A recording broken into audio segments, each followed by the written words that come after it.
Hola, qué bueno reencontrarnos para otra exploración de estos materiales que nos comparten.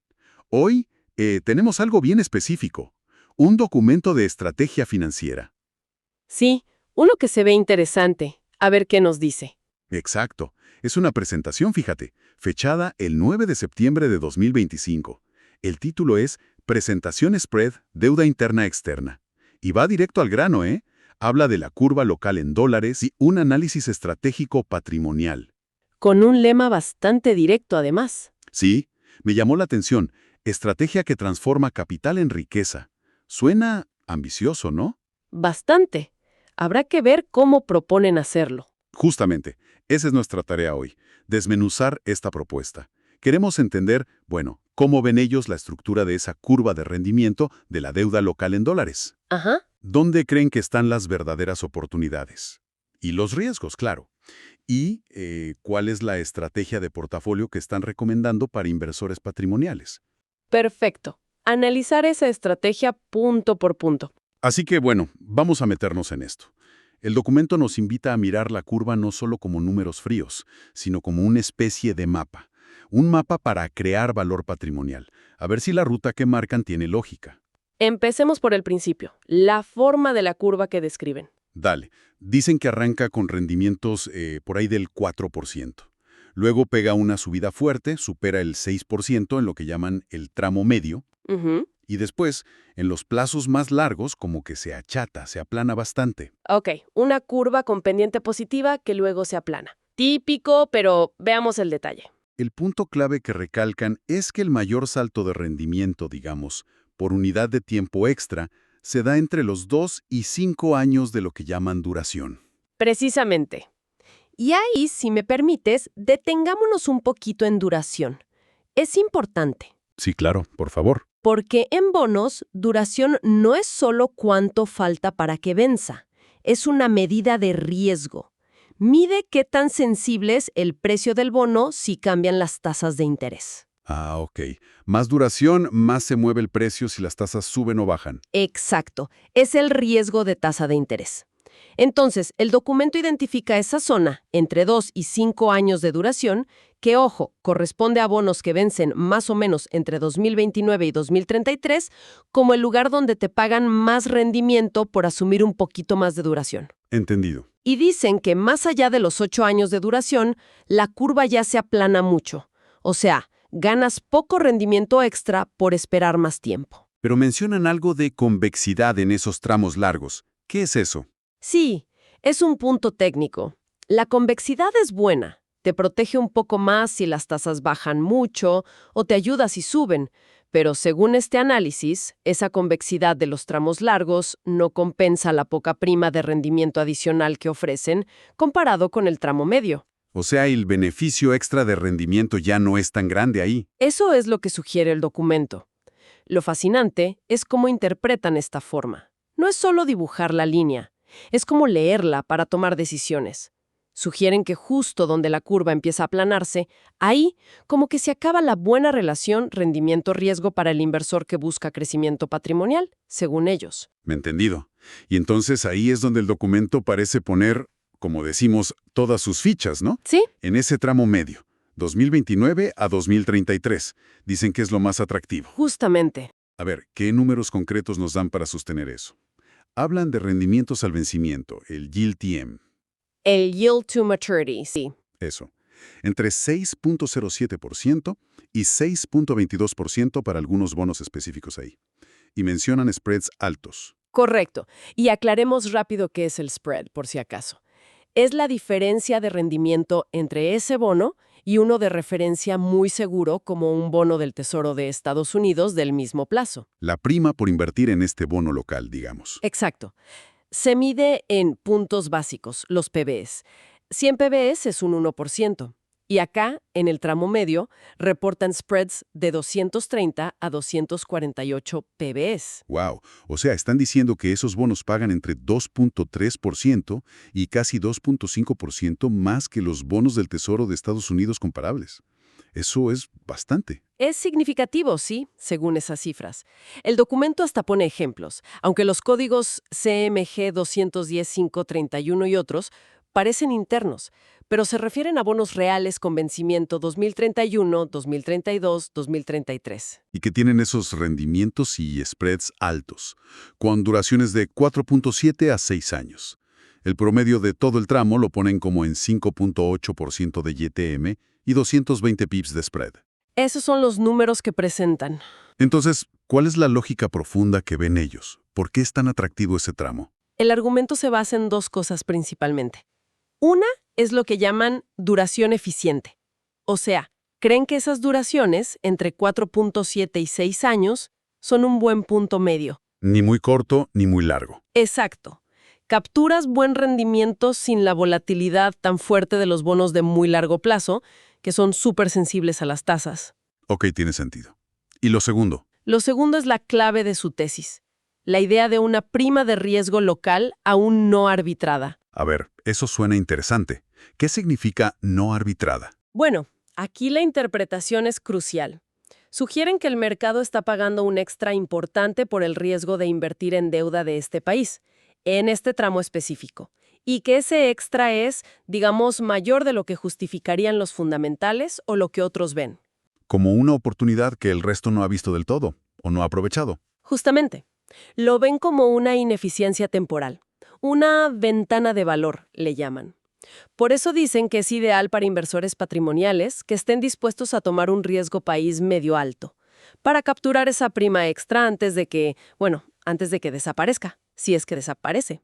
Claro, antes de que el mercado la arbitre, como dicen ellos. Exacto. Conectando todo, este tramo medio, 2029-2033, es, según este análisis, el punto dulce, el lugar indiscutible donde creen que te compensan mejor por el riesgo local y la duración. Muy claro, ese es el corazón de la estrategia que proponen. Pero la curva tiene más partes. ¿Qué pasa con el tramo corto? Los bonos que vencen hasta 2028. Bueno, ahí el panorama es totalmente distinto. Sí, el documento señala rendimientos mucho más bajos, entre 4% y 5%. ¿Y los spreads?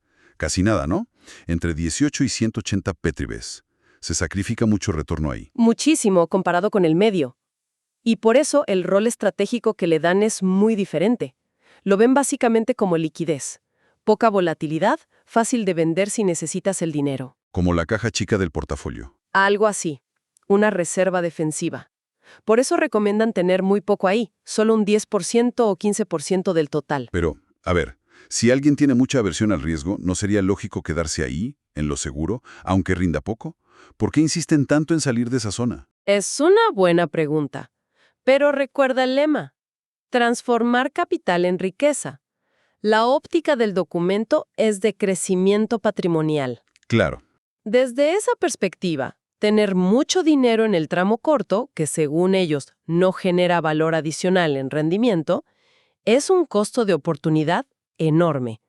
Pierdes la chance de ganar más en el tramo medio. Entiendo. No es que sea malo tener liquidez, sino que para esta estrategia de crecimiento no es eficiente tener demasiada. Exacto.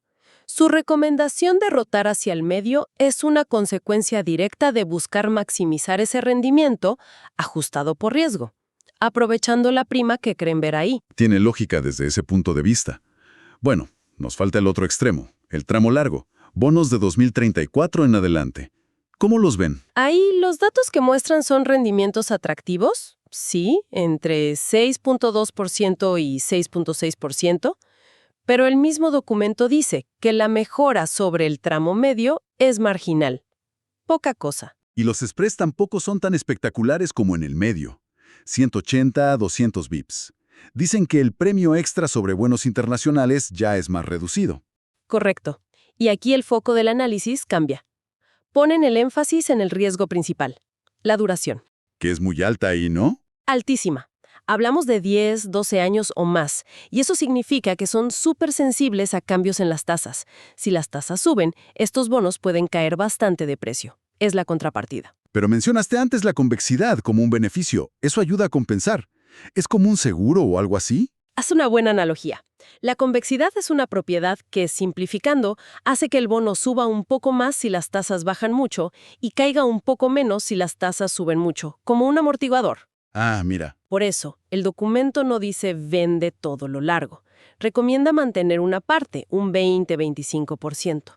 No tanto por el rendimiento extra, que ven pequeño, sino por esa convexidad y para diversificar plazos dentro de la cartera local. O sea, para equilibrio y como una cobertura si las tasas llegaran a bajar fuerte. Exactamente. Funciona como un contrapeso. Bien, creo que ya tenemos todas las piezas. Si las juntamos, ¿cómo queda la foto final? La estrategia patrimonial que recomiendan. Es bien clara la asignación que proponen. Tramo corto hasta 2028. Poquito, 10-15%. Solo para liquidez, defensiva. ¿Ok? Tramo medio, 2029-2033. Aquí está el foco. El 45% al 60%. Una sobreponderación muy fuerte. La gran apuesta. Sí. Tramo largo, 2034 en adelante. Moderado, 20-25%. Para ese equilibrio y la convexidad. Y finalmente añaden un poquito de bonos externos, 5-10%, para diversificar geográficamente. Un 45% a 60% en un solo segmento, el medio. Eso sí que es una apuesta concentrada. ¿Es normal ver algo así o es porque creen mucho en esa oportunidad? Definitivamente es una sobreponderación importante. Refleja una convicción muy, muy fuerte del autor sobre esa ventana de valor que cree ver en el tramo 2029-2033. No diría que es típico como un estándar, sino una postura activa, basada en su análisis particular. Entiendo. La lógica es, pongamos la plata donde creemos que está la mejor relación riesgo-recompensa, aprovechando esa prima local. Y luego complementamos con el largo por la convexidad y con los externos por diversificación. El corto queda solo para lo táctico. Es una estrategia con un sesgo muy claro. Entendido. Entonces, para el inversor patrimonial que les haga caso, el mensaje es: enfócate en los bonos locales en dólares que vencen entre 2029 y 2033. Ahí está la papa, según ellos. Básicamente sí. ¿Y qué beneficios concretos prometen si uno sigue esta estrategia? Supongo que más rendimiento es el principal. Claro, destacan varios puntos. Primero, sí, un mayor rendimiento esperado para la cartera total gracias a capturar esa supuesta prima en el tramo medio. ¿Ok? Segundo, lograr una duración eficiente para todo el portafolio. Buscar ese punto medio. Buen retorno, sin la volatilidad extrema de los plazos largos y con flexibilidad. Bien. Y tercero, la diversificación. Un poquito geográfica con los externos y de factores de riesgo con la convexidad del tramo largo. El documento además se vende un poco, ¿no? Dice que ofrece asesoría experta y visión global para clientes patrimoniales e institucionales exigentes, como diciendo, esto es parte de nuestro servicio premium. Claro, lo enmarcan. Y sobre cómo llevarlo a la práctica, son directos. La acción clave es rotar. Mover plata del corto plazo o liquidez que tengas hacia los bonos del tramo medio, 2029-2033. Rebalancear la cartera para que se parezca a esas ponderaciones que recomiendan. Para mejorar el rendimiento esperado. Exacto. Pero, y esto es súper importante, insisten en que no es una estrategia de comprar y olvidarse. Ah, no es pasiva. Para nada. Dicen que hay que ser flexibles y monitorear todo el tiempo. Estar listos para ajustar si esos spreads tan buenos del tramo medio empiezan a achicarse. Porque eso significaría que la oportunidad se está acabando. ¿O que ya se acabó? O si cambia mucho la percepción del riesgo del país, hay que estar atentos. O sea, la recomendación es fuerte, pero con la advertencia de que esa ventana se puede cerrar. Vigilen las tasas internacionales y, sobre todo, esa prima de riesgo local, los spreads, para poder reaccionar, ya sea tomando ganancias si los spreads se comprimen mucho, o quizás está viendo si surgen nuevas oportunidades. Es gestión activa, táctica. Entendido. Ya llegando al final del documento, ¿cuál es el mensaje de cierre, la conclusión que quieren dejar resonando? Machacan con su idea central. En ese momento, septiembre de 2025, el valor, la oportunidad clara en la curva local en dólares, está ahí. En el tramo medio, 2029-2033. Lo pintan casi como una ventana de oportunidad única. Por esa prima de riesgo que creen que todavía no está del todo reconocida por el mercado. Exacto, la no arbitraba. Y para aprovecharla, dos palabras clave: disciplina y timing. Disciplina para seguir la estrategia de sobreponderar el medio. Y timing para hacerlo antes de que los spreads se achiquen y la ventana se cierre. La urgencia de actuar. Sí, la llamada a la acción es mueve la liquidez o lo de corto plazo a ese tramo medio y no te duermas. Y cierran con una frase motivadora, ¿no? Sí, algo como convierta su capital en riqueza con visión. Una cartera diversificada y equilibrada es la clave del crecimiento patrimonial sostenible. Y firma, Mauricio Odio J., estratega financiero. Un cierre para dar confianza. Muy bien. Creo que hicimos un buen recorrido por esa propuesta estratégica tan definida. Vimos cómo leen la curva, dónde marcan la X de la oportunidad de ese tramo medio 2029-2033 y la hoja de ruta concreta que sugieren. Sin duda, una visión muy enfocada.